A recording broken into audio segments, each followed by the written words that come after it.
এই প্যাচপ্যাচে ওয়েদারে সত্যি বলছি কিচ্ছু ভালো লাগে না। বাইরে তো ঝমঝমিয়ে বৃষ্টি চলছে, তার মধ্যে আবার আজকে বাড়িতে পুজো, আজকে আমাদের রান্না পুজো। তো সেই পুজোরই জোগাড় করছিলাম কিছুটা। ভোলে বাবাকে পুজো দিলাম সকালবেলায়। ভোলে বাবার পুজো দেওয়া হয়ে যাওয়ার পর আমি আমার বাড়ির পুজোর সব জোগাড় জান্তি করতে লাগলাম। আগের দিন সমস্ত কিছু নিয়ে চলে এসেছিলাম, ফুল ফল মিষ্টি যা যা লাগবে সমস্ত কিছু, বাসনপত্র ধুয়ে রেডি করে রেখে দিয়েছিলাম।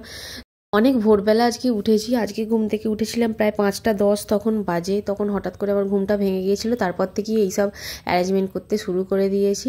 ভোলেনাথকে আগে পুজো টুজো দিয়ে তারপর এইসব ব্যবস্থাগুলো করছি। আজকে আমাদের সারাটা দিন শুধু ফল আর খেয়েই থাকতে হয়, মানে ফল মিষ্টি যা খুশি খেতে পারো, কিন্তু অন্য কিছু খাওয়া যায় না। সেই জন্য আমি সব আমাদের ব্যবস্থা সব কিছু করে এনেছিলাম। আর আমার ছেলে একটুখানি এগুলো খেতে মোটামুটি ভালোই বাসে, কম খায় ঠিকই কিন্তু ভালোবাসে। তো ওই ফলটাও খায় খুব ভালো করেই। ফলটা ওর জন্য এনেছিলাম। মিষ্টি তো খেতেও ভালোই বাসে, এমনিতে লাড্ডু ওর প্রিয় খাবার। আর ঠাকুরের জন্য এই সবগুলো ব্যবস্থা করেছিলাম, যেগুলো আমাদের ম্যান্ডেটারি, যেগুলো লাগেই। ফুলটাকেও সাজিয়ে নিয়েছিলাম, কারণ ঠাকুরমশাই কিছুক্ষণের মধ্যেই চলে আসার কথা ছিল। তো ঝটপট করে যা যা কাজ করার আছে সমস্ত ফল টল কুচোনো বা এইসব নৈবেদ্য রেডি করে দেওয়া, এইগুলো সমস্ত কিছু তাড়াতাড়ি করে করতে আরম্ভ করে দিলাম। আর ছেলেকে বললাম, নে একটুখানি ভিডিওটা তুই করে দে অন্তত। ও এমনিতে সচরাচর এত সকাল সকাল ওঠে না, কিন্তু তাও আজকে উঠে গেছে। আমার ওই টুকটাক শব্দের মানে শব্দটা পেয়ে উঠে গেছে। সেই জন্য বললাম, বাবু একটু ভিডিওটা করে দে না। ওকে এত আমায় পায়ে ধরতে হয়, বাবু কর রে, বাবু একটু করে দে না রে। এবার আমি একা থাকি বলে না, সেই জন্য অত তাড়াতাড়ি করে আমি মানে ভিডিও করতে পারি না। সমস্ত কাজকর্ম যখন করতে হয়, ভিডিও করার মতো আমার লোক থাকে না বা ফোন ধরার মতো লোক থাকে না, সেই জন্য আমি ভিডিও সেরকমভাবে দিতে পারছি না। এবার সেটা মানে যারা সিঙ্গেল আছো, যাদের কোনো লোক মানে ক্যামেরা ধরার নেই বা কেউ ভিডিও করে দেবার নেই, তারা বুঝতে পারবে যে কতটা অসুবিধাজনক এগুলো। যাই হোক, এইটা হচ্ছে আমার ফাইনাল। সমস্ত কিছু প্রসাদ রেডি হয়ে গেছে। আর এত মাছি হচ্ছিল না, সিরিয়াসলি বলছি, বিরক্ত লেগে যাচ্ছিল আমার। তো এখন ছেলেকে বললাম যে আমি রেডি করছি সমস্ত কিছু, তুই একটুখানি বাইরেটা নিয়ে গিয়ে ভিডিওগুলো নে। তো নৈবেদ্য সব রেডি করে দিয়েছিলাম। ঠাকুরমশাইও চলে এসেছিলো যথাসময়, একদম যে টাইমটা বলেছে সেই টাইমের মধ্যেই চলে এসছে। সকাল সকাল আমার পুজো টুজোও কমপ্লিট হয়ে গেছিলো। আর যেহেতু বাড়িতে কাকিমারা সব এসেছিলো, কাকিমারা বাইরে থাকে, তো ওরাও এসেছিলো, ওরাও পুজো দেবে, সেই জন্য আমাদেরটা আগে করে দিল। আর কাকিমাদের একটুখানি রেডি করতে সব দেরি হয়ে গেছিলো বলে সেই জন্য কাকিমাদেরটা পরে করে দিল। এটা হচ্ছে আমাদের সনকা দেবী, মানে আমাদের বাড়িতে যে কাজ করে ওই সনকা দেবী, একে ছাড়া আমরা অচল, সর্বক্ষণ এ আমাদের সাথে সাথে থাকে।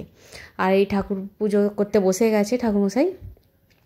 আর ঠাকুরমশাইয়ের বয়স হয়েছে যেহেতু, সেই জন্যে মানে হার্টেরও পেশেন্ট, সবসময় আসতে করতে পারেন, মানে টাইম মেনটেন করতে পারে না, কিন্তু আজকে টাইমে চলে এসেছে।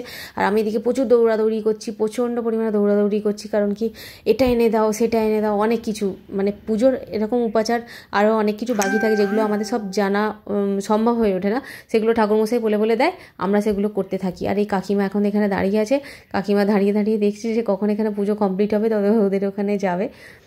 যখন মেয়েদের অল্প বয়স থাকে তখন সত্যিই তাদের বুঝতে খুব অসুবিধা হয় যে সংসার জিনিসটা আসলে কি।